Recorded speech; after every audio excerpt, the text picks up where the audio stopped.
and she is going to be talking to you about all kinds of exciting things today. So take it away, Karla. You've got 30 minutes, and I'll pop in to give you some last-minute warnings. Thank you, everyone, and happy to be here today. I've been asked to talk about our public education and outreach that we do around invasive species, particularly when we need to do an eradication. And so, before this year, most of my work circled around gypsy moths, but this year, Asian giant hornets have taken over not only my life, but the lives of many people at the Department of Agriculture. So we are going to be talking today first about gypsy moth and then about Asian giant hornet and our outreach that we do to the public. So, as I already mentioned, on the left here we have, that's a female gypsy moth, and on the right is Asian giant hornet. That photo is one of the brand new ones just from, I guess, last month at this point, but that's also a female Asian giant hornet worker. So starting with gypsy moths, a lot of people are familiar with gypsy moths, especially if you lived back east, but a lot of people are not. So just a quick question or a quick summary, why are gypsy moths bad? First, the main reason is that it's an invasive pest that can defoliate entire forests. They eat over 300 different types of vegetation. And in 2016, there was an outbreak back east, and the outbreak was so bad that the defoliation could be seen from space. So these have the potential to do devastating damage to the environment and our agriculture systems here in Washington State. Also, it's a public health nuisance. You can get rashes. I've had a rash from Asian giant, or excuse me, from gypsy moths, allergic reactions, and you have these wonderful caterpillar droppings where basically you get levels of pests that are so large that it's basically raining feces from the trees that you're under. So it sounds like rain, but it's not rain. And then other environmental hazards from the damage that they cause in the environment. By taking out the trees, you then have cascading of other environmental effects. So my job, if this video will play,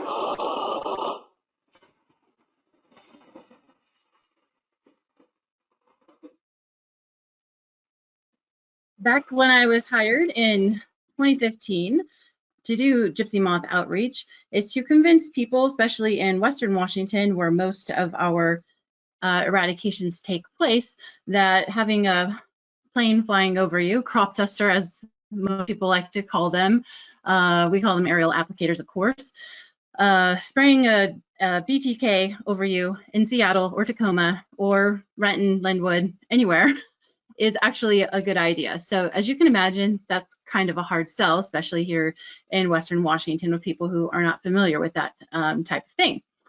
So we had a lot of concerns, especially in just backing up. I was hired in 2015. We were going to be doing a large eradication in 2016, where we would be treating over 10,000 acres, which included a very large area in Tacoma and also Seattle. So we had a big job ahead of us to try and get this eradication to go through. And there were some concerns right from the beginning. The last time we had sprayed for gypsy moths in Seattle was back in 1999. There were widespread protests, there were lawsuits, opposition from legislators and other municipal leaders, negative editorials in the newspaper. And then for this year, we were concerned, or at that time, we were concerned about the emerging threat of social media and things going viral in a negative way that might potentially derail our eradication efforts. So these were some of the concerns that we were trying to prevent with our education and outreach that we were starting in 2016. So we had to kind of take a look at how we were presenting our information and what strategies we were taking. The number one strategy was to be really clear about what we were doing, what our responsibilities were, and what types of actions we were taking. Making sure that messages were coordinated between not only WSDA, but as Justin just mentioned, a lot of the partners, for example, on the Invasive Species Council, are also, very supportive of trying to manage gypsy moths in Washington State. And so making sure that we were all speaking from the same, singing from the same song sheet as it is. Also, and this was a new one, using social media. That's new, obviously, but still using old methods of news media and working with our employees, that kind of thing. Keeping our stakeholders up to date, and of course, responding quickly to requests for information and misinformation. So when I started, there was sort of a plan. There was an existing method in place, I'll put it that way, that they'd been doing the agency had been doing for several years. And so I kind of came in with a new perspective as a new employee, and also someone who had worked extensively in social media. So we worked through some new ideas and also revamped some of our old existing practices. And then a big part of it that I didn't have to do, luckily, but my boss did, was prepare management for our new approach. And one of the big challenges was social media. When I first started with the agency, we had social media pages, but they were very not managed very actively, and we posted every once in a while, not very consistently, and we definitely didn't talk about controversial issues on social media, such as spraying Seattle and Tacoma with a pesticide. I lobbied that we absolutely had to do that it was the conversation is happening out there on social media. That's where people are talking. And if we're not part of the conversation, they're only getting part of the story. So that was a big change. And I didn't realize how much work my boss, Hector Castro, was doing to help that to happen. But they did, in the end, decide to go ahead and take that risk, allow us to go out and be proactive on social media. So we'll get back to some more social media stuff in a little bit.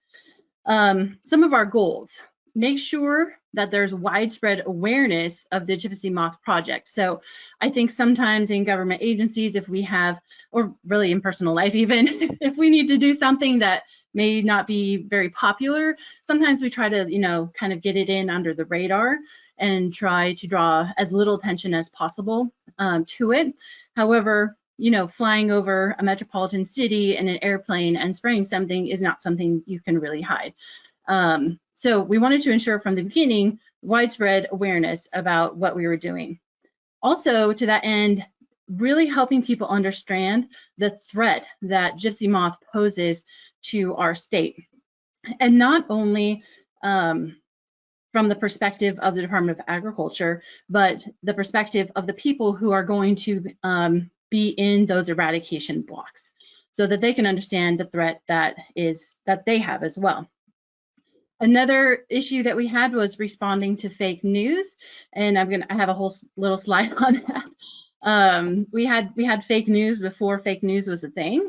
And then our other goal was to provide real-time information about treatments. So when they're actually happening, how do we connect with people and let them know what's going on in the minute? Obviously, you can't do that with a mailer. So how do we do that? I want to talk in a little bit more depth about your audience and speaking to your audience. When I first got there, some of the messaging, and it's not bad messaging, it's just it had a different focus of talking about the potential impact to agriculture, which is important, but it's not so important to people in Seattle that are going to be sprayed with a pesticide. So we had to take a step back and say, why do these people care? Why do people in Seattle care? This is the evergreen state. We have a lot of people that care about the environment. And so we really emphasize that angle. So you could lose your neighborhood trees, your own backyard. You could lose that tree, or you're, sitting out there with your cup of coffee and caterpillar poop falling in it.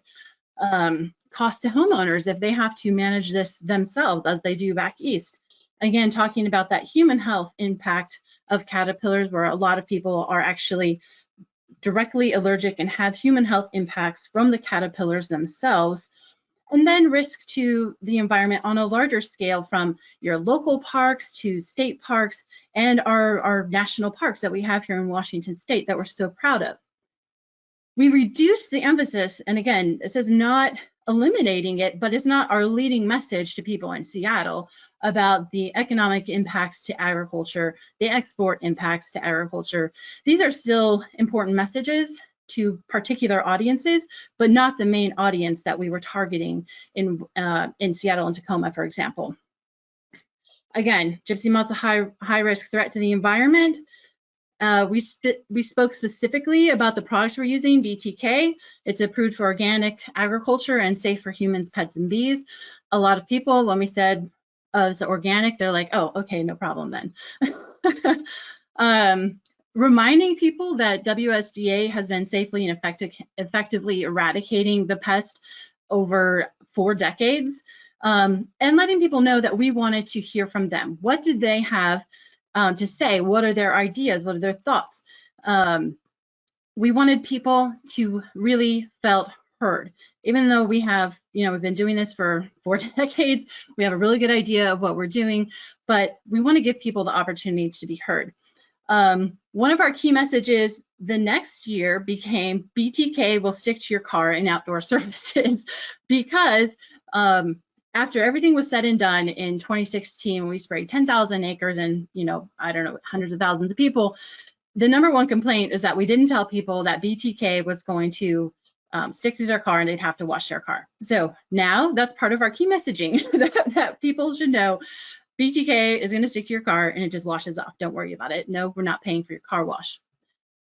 Some of the outreach that we do with Gypsy Moth, we do, the traditional outreach. We do press releases. We have an updated website that is more user-friendly, and people can find basically anything that they need. We conduct meetings with government and other official stakeholders, and we hold open houses. In-person open houses are extremely poorly attended. It doesn't seem like it's worth the time, but when people push back, when you come to actually spraying, and you can say, you were invited to an open house in your community where you could learn about this project and tell us your thoughts, and that opportunity was there to have that input before the eradication actually happened.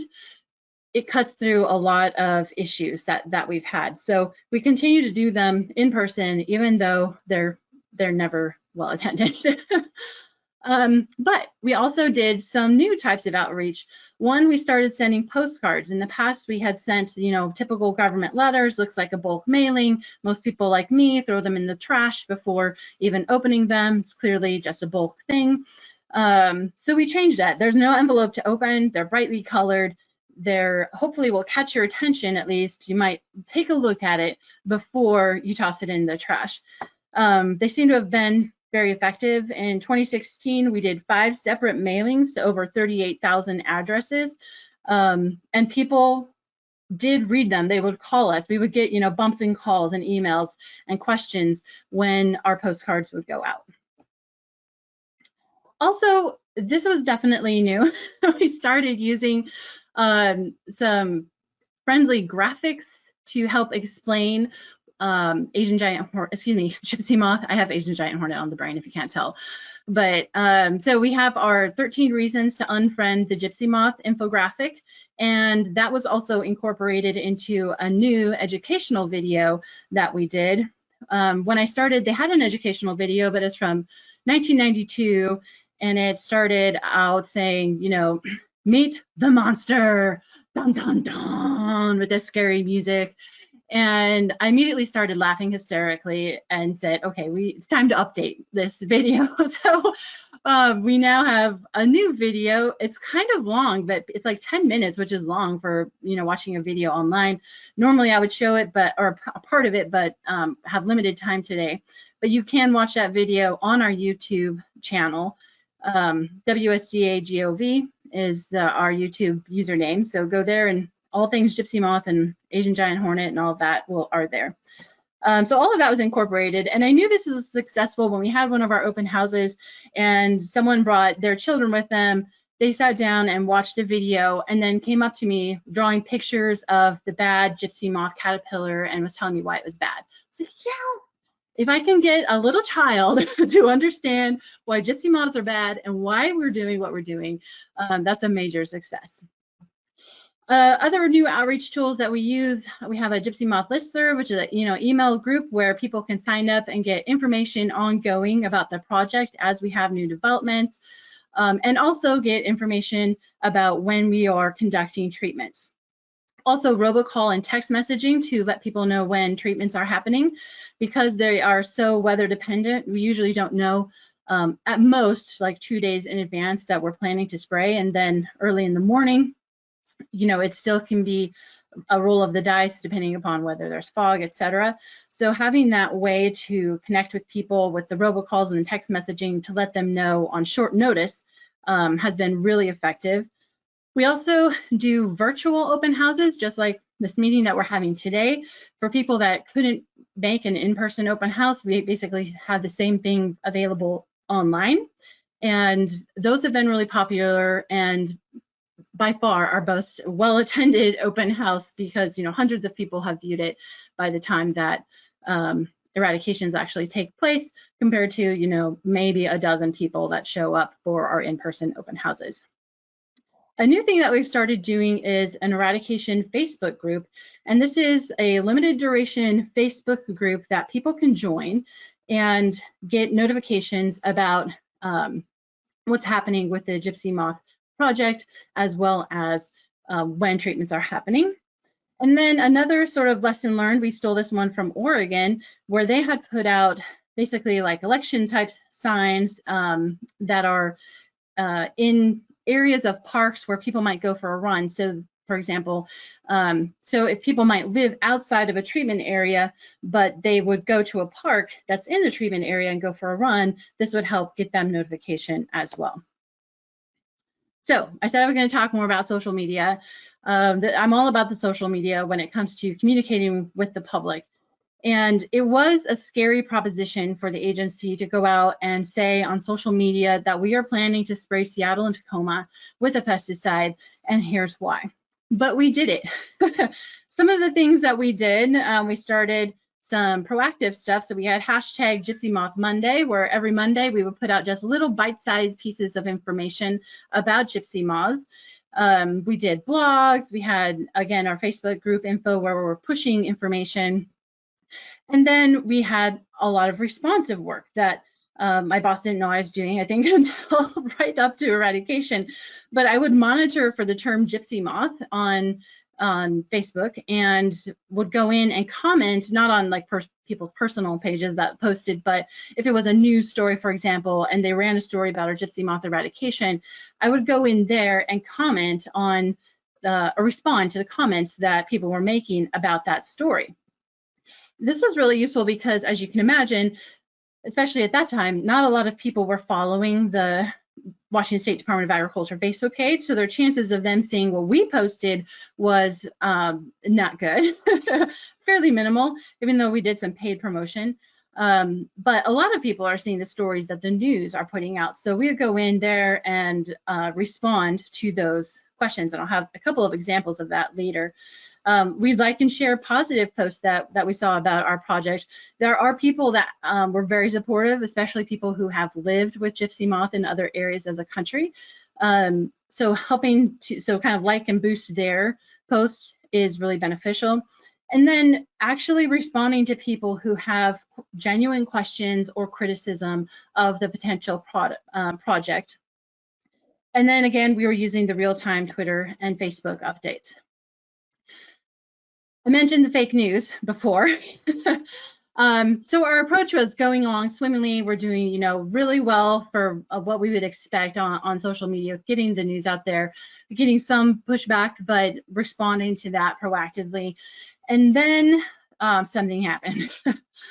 Natural News, which has millions of followers, put out a story that we were going to spray Seattle with a GMO pesticide. This caused all hell to break loose, and my life became miserable for a couple of weeks. my own friends who were posting this story on social media. And I'm like, come on, I've been talking about this for months. Don't you know? You can ask me about this. So our initial approach was just to ignore it because it didn't initially come from natural news, but once natural news picked it up, then it just went viral. So we ended up, I couldn't type the same response about a million times responding to people's questions or posts about this fake news. So we ended up doing a blog post, and then I could just respond with a link, this is inaccurate. Here's a link to our blog with more information about this story. So that seemed to be pretty effective, and it definitely died down after that. But it was something that we hadn't anticipated and was not very much fun to deal with. So I have a lot of these examples, but I cut them down for this presentation because I know I don't have a lot of time. So John Robbins says, so turn chickens loose and let them eat them. That's way more healthy. Monsanto's killing us and the planet. Wake up, people. So we responded and said, hi, John. Unfortunately, gypsy moth caterpillars are most frequently found in trees, often at the very tops. This is well out of the range of a chicken. This is not a Monsanto product. Learn more at our website. Always direct people back to our website with lots of information. And then John says, how do they get to the treetops? They can't fly there. So I usually have like a one response limit, but I responded again, said, hi again, John. Actually, gypsy moth caterpillars crawl up and down trees quite easily. We certainly understand your concern about not dumping poison, which is one of the reasons why we chose BTK. BTK is a naturally occurring soil bacteria, which doesn't pose a threat to humans, pets, birds, bees, or fish. BTK has protein that only caterpillars cannot digest, which causes them to die. We hope you will look into the damage that gypsy moths can cause to the environment and learn more about BTK. We have lots of information and from a variety of resources on our website, at our website. So then John responds, and one of the surprising things is we're actually able to kind of convert some people over, which I didn't really expect that we would be able to do, but this happened several times. So John then says, thanks for the information. I live in an area where timber is our big industry. Well, it used to be, and I understand the devastation that gypsy moth can do if not controlled. They used to come and put little green traps on the lower branches of trees in the area, but I haven't seen any for a while. Thank you for using something safe. And then he goes on his little diatribe. I need something safer than Monsanto, blah, blah, blah.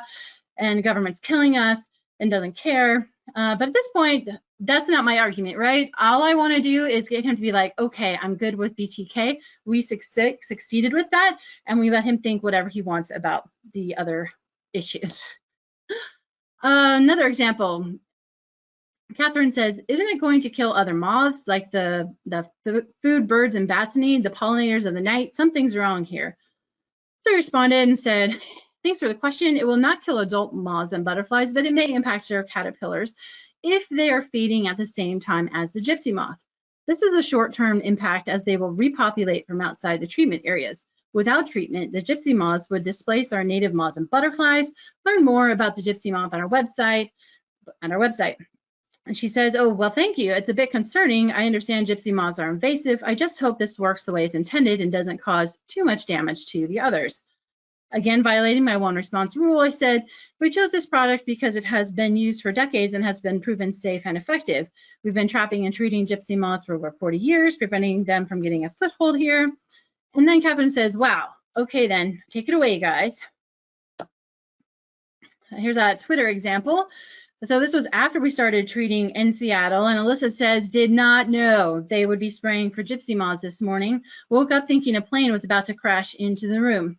Legitimate concern, the plane literally went over radio towers and then swooped down below the radio towers, flying over buildings. So I can see where she would have that concern. So responded, sorry we scared you, Alyssa. You can sign up to know when treatments happen on our website. She says, thank you, just signed up for alerts. And then what happens next to me is absolute gold. She then becomes an advocate for us and says, she does her own post. She did go to our website. She found the video that I mentioned earlier. She says, helpful video about gypsy moth issue, and post that on her own account. So this is now somebody who we had upset by waking them up earlier, and she didn't know about the Gypsy Moth treatments. And now she's doing some advocating for us and sharing our information, our good information about Gypsy Moth control. So that is just like social media gold. What is the result of all of these efforts that we had, especially focusing on our 2016 eradication, 10,000 acres, Seattle and Tacoma? We had 0 protests, no lawsuits, no public records requests, no phone calls to the governor, and no negative editorials in the press. Smashing success, way better than we could ever have hoped for. And this was the result not just of what was happening in our office with our work on social media, but a lot of other agencies that were also helping to spread the message. So moving on now to Asian giant hornets. With Asian giant hornets, we had basically our Gypsy Moth playbook that we've been doing for a few years now and tweaking and making, you know, as things change and adapting it to improve it, make it a little bit better. But when Asian giant hornets came out, you know, this is the first introduction in the United States. We said, okay, we've got a basic playbook to go work from, but let's take a step back. What else can we do? How do we have to address this differently? So we came up with a very similar game plan, but with, you know, some slight differences. So again, let's talk about briefly, if you haven't heard of the Asian giant hornet, or as we don't call it, the murder hornet, you're about to learn a tiny bit about it, but I'm sure that pretty much everybody has heard about it. So Asian giant hornets are apex predators. And one of the big threats they have is that they can wipe out honeybee colonies within a few hours. So just a handful of Asian giant hornets can wipe out, you know, 30,000 plus honeybees in a matter of hours. Obviously, that's a huge risk, not only to our apiary and honey industry, but to agriculture that relies so much on the honeybees for pollination. It also has a human health impact with a sting that is more dangerous than that of local bees and wasps. And what I don't think it's emphasized enough is that Asian giant hornets can cause damage directly to crops. So they will eat ripe fruit. So your apples, your pears, your grapes, your berries, there's where they are up in Whatcom County. Obviously there's a lot of berries. So there's also the direct damage. And then I think about the poor people that are out there harvesting ripe fruit who might upset an Asian giant hornet and then suffer from the previous bullet point and be stung, hopefully not multiple times. Karla, you've got 5 minutes. Thank you. So again, we had to take a look at who is our audience. And when we stepped back, you've got obviously beekeepers, farmers, and gardeners, outdoor workers. But we quickly realized really it was anybody who goes outside. And one of the interesting things about this project, unlike Gypsy Moth, where we have to convince people that we need to do something, this was a different situation where we had to basically like hold the public back from doing their own thing. We had people starting to put out bad information about traps, and before we could get them good information on how to build their own trap, which does take some research to find out, you know, what's effective and what can reasonably done here in Washington State. We had people already as early as February demanding information on how to make traps. Then, as I say, the hornet hits the fan in May when the New York Times story runs, I think on May 2nd or so, and uses the term murder hornets. And then what became a Washington phenomenon quickly became a national and international phenomenon dealing with the media from all over the place, which caused us to have to adapt our language because all of the information that we had out was only intended for Washingtonians, but it didn't say that. So everybody from all over the country was reporting using our reporting line, which is only meant for people in Washington State, as for an example. So we had to change our language. So we made sure to target where people in Washington are supposed to report and where other people are supposed to report. Because of COVID-19, we have to do a lot of virtual outreach, which actually played in well to our playbook with the social media that we've been doing for quite a while. Again, we have paid targeted Facebook promotions. The Facebook group is huge. I'm going to talk about that in a second. We have a campaign that we started with the words that we say most frequently at the Department of Agriculture now, and that is not an Asian giant hornet. So hashtag that is not an Asian giant hornet. We have our website, and we have started doing virtual press conferences. I've worked here for 5 years. We've never done one press conference as far as I know. Now we're doing virtual press conferences regularly, and it's been a fantastic way to get information out to the media and the public. I want to talk about this Facebook group really quickly. We have almost 7,000 members in there, and these are the people that really want to know about Asian giant hornet. So we can push information there more frequently to people who actually want to know about it. So it's really targeting our audience to people who care. Another great thing about Facebook is that Facebook groups is that you'll get an alert when there's a new post in a Facebook group, whereas you won't get that kind of alert just posting to our regular Facebook page. I would love to talk about Facebook groups more. If you have questions about it, contact me. But they're a really great resource I have found in working with targeted projects to people who are interested in a certain topic. One caution is make sure you have really clear participation policies so that you can remove inappropriate comments when necessary. You have to be really careful about that because of First Amendment rights. We had fake news again. I couldn't believe it. So first we had one fake sign that was put up purportedly from the Department of Natural Resources. I was really upset because I'm like, why would the DNR put this out and not talk to me? And then we realized it was totally not a DNR thing. Somebody just put it up in one area of the state. And then in a total other area of the state, a few weeks later, somebody else did it again, except with our information. So these signs had misinformation on them, and was something that we had to do and deal with. And how do we deal with it? We took the sign, we put a big fake across it and posted on our social media, letting people know that was not correct information. Another thing that's really been huge for Asian giant hornet is feeding the media. They are like, no offense to any media that's on here, but it's a little bit like dealing with a small child. I want it, I want it, I want it now. We have very limited staff. I'm the social media manager and the photographer and the videographer, and I work with other programs in Asian giant hornet. I'm also the media coordinator. So there's only so many hours in a day, but it was really important to quickly get information to the media and giving them information that they could use, not only the media, but anybody who's watching, good photos, good video that they can use to help tell our story for us. There's only so much reach that the Department of Agriculture is going to have. Normally on our Facebook page, we have, we've reached a couple 100,000 people in a month. With Asian giant hornet, we reached 1.2 million people in a month. With the Seeds from China episode, the one post reached over 32 million people. So the potential reach is incredible.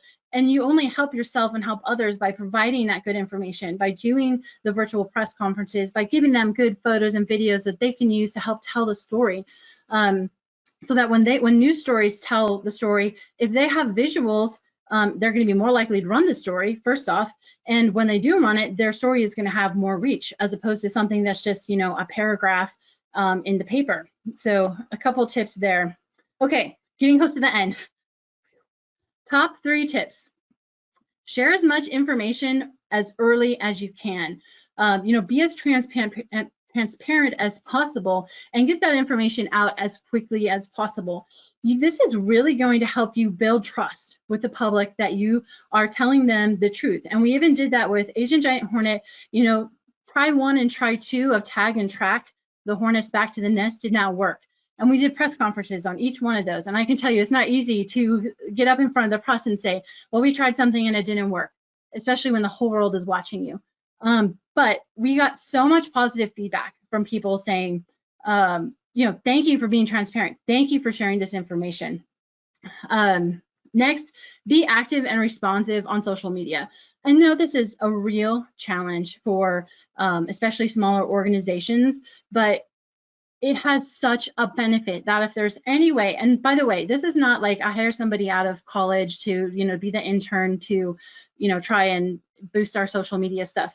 You need somebody who is on it and knows your organization, who knows how to communicate, positively with the public, and otherwise you can create a worse mess on your hands. Nothing against college interns, but I'm just saying this is a real skill set that can greatly benefit your agency if you start to participate in it to the level that you can. Everybody has different capacity, but start to engage. And that's really the key here. Engage with the public. Don't just post. If you post, people ask questions, answer the questions, even if it's not popular.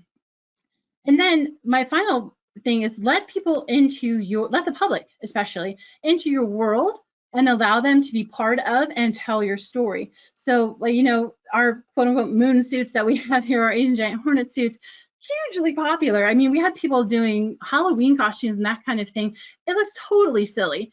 But putting that information out there and letting them see what you're actually doing lets them know you have a reason for what you're doing. You are working hard. These people are researching this and making educated decisions on how they do integrated pest management. Let them see that.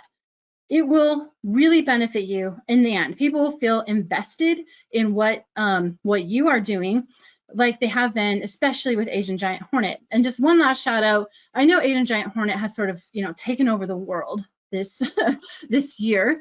In fact, kind of funny, but after we finally got to a nest and eradicated it, we had several comments on social media that were like, well, WSDA should apparently rule the country. They're the only government agency that gets something done. So it was pretty funny, and you know, it was heartening to see those kinds of comments.